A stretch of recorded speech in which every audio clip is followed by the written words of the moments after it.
jam Pikine ak Diamniadio 20 kilomètres la soo jëlee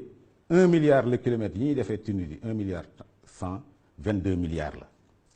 soo jëlee autoroute yi bu Abidjan 1 milliard 3 le kilomètre 26 milliards la soo jëlee bi nga xam ni moom moo gën a kawe à cause des conditions yi ma wax de relief ak seen standard aussi il faut le dire mu nekk loo nga xam ni li gën a jafe la si conditions yi ma wax foofu kilomètre bi 2 milliards 3 lay jar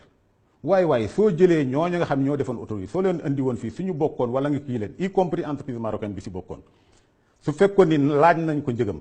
wala keneen ki 2 milliards 3 fois 20 kilomètres ça fait 46 milliards donc sa base de sélection moo doon ku loo cher soo ñëwee weesul 46 milliards yoo nga xam ne yaa koy wuti ñëw liggéey bi exploité entre 20 et 30 ans jox ñu suñu kii au final à la fin de la journée comme on dit lan moo xew dañ ni Eiffage yow lañ jël première chose Eiffage ni affaire bi 150 milliards lay jar damay arrondir rek pour à 2 milliards 148 milliards exactement te kooku mooy tontu bi nekk si këyit yi nga xam ne ñoom ñoo ma ko tontu ñoo ko tontul seen bopp ñooñu 20 kilomètres yi travaux yi rek leneen bokku si du libération des emprises indemnisation yi fay ñi fi nekkoon du yeneen yu sew yëpp dara bokku si liggéey bi rek 148 milliards pour 20 kilomètres muy 7 milliards 4 le kilomètre. ñii bu ñu nekkee ci 2 milliards cher ñii ci 1 milliard si yow yaa ngi ci kilomètre bi 7 milliards. waaw mais loolu sax soo ko xëy na ñu ni du ñu xam 7 milliards le kilomètre lan la représenté mais rek nañu leen ni luy jar 50 milliards 46 milliards yi ñu wax nañ ko arrondir 50 luy jar 50 milliards kii ni dinaa la ko jaayee 150 milliards nga d'accord première anomalie parce que kooku soo ko joxee affaire bi mu ni da koy exploiter 150 milliards yi mu wax ni moom lay jar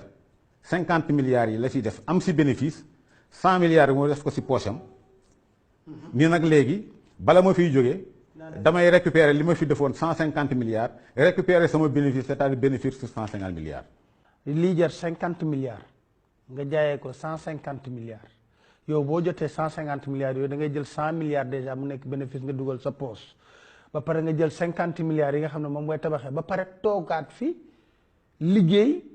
pour wàccoog sa 150 milliards ak li ñu ciy teg comme bénéfice. loolu moo xew si autoroute bi sénégalais yi xam ko yamul foofu Pape Alé yamul foofu déjà lii rek ku ko dégg nga xam affaire bi nekk sénégalais voilà nekk sénégalais mu xam ni sa yëf la te yaay continuer di jaar si autoroute bi di fay ay péage say doom di fay say sët di ay péage te fekk nii la demee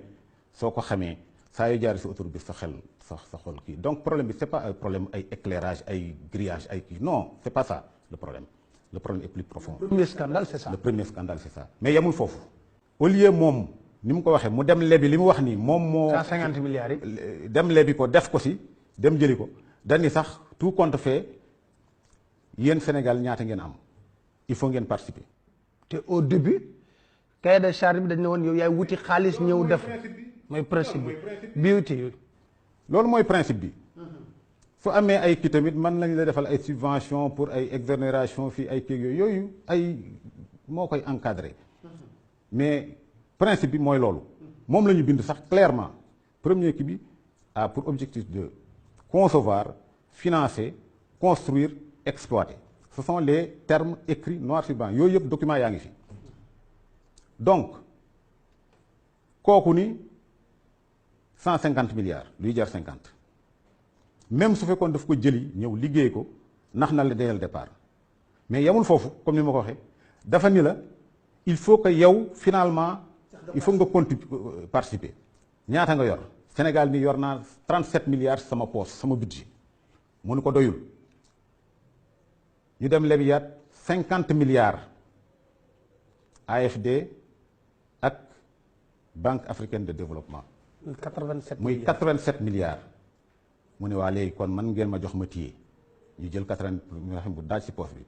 nii leen nag comme 148 milliards mooy 150 yi ma wax des na 61 milliards loolu nag mooy sama participation. kon kay finalement état joxewul dara lu indi sax mu ëpp moom lu mu indi. c'est-à-dire état Sénégal li mu indi man tabax na non seulement Pikine Diamniadio mais Pikine AIBD suñ ko jaarelee si yoon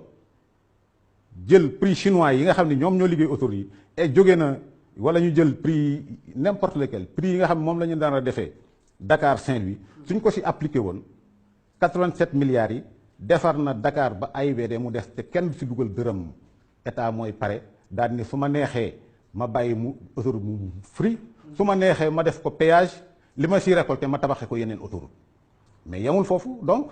dañ ko jox moom mu encaissé 87 milliards yi ba pare nag nekk pour egg 148 milliards yi nga xam ne moom laa wax ni moom lay jar cotisé naa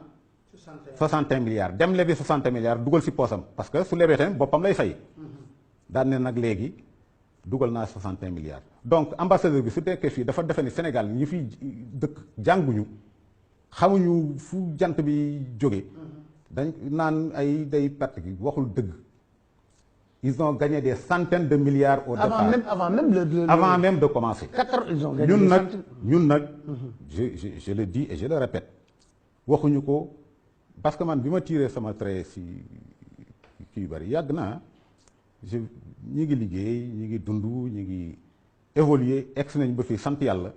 mais am na loo nga xam ni daf ñuy topp si suñuy doom si suñuy sët te suñu responsabilité la moo tax li ma waxoon dootuma si waxati lii bi ñu ko yëkkatee ñëw indi chiffre yoo nga xam ne man maa ko waxoon en son temps ñu teg ko sama kanam mënuma ko ñàkk dëggal. mais ñoom seen lettre réponse bi ñu la weddee dañoo dugal seen bopp sax. dañu dugal seen bopp. ñoo dugal seen bopp ñoo dugal seen bopp. ñun ñoo dugal seen bopp si lettre réponse bi te boobu dañ weddi. li ma si bëgg a yokk mooy Pape Alé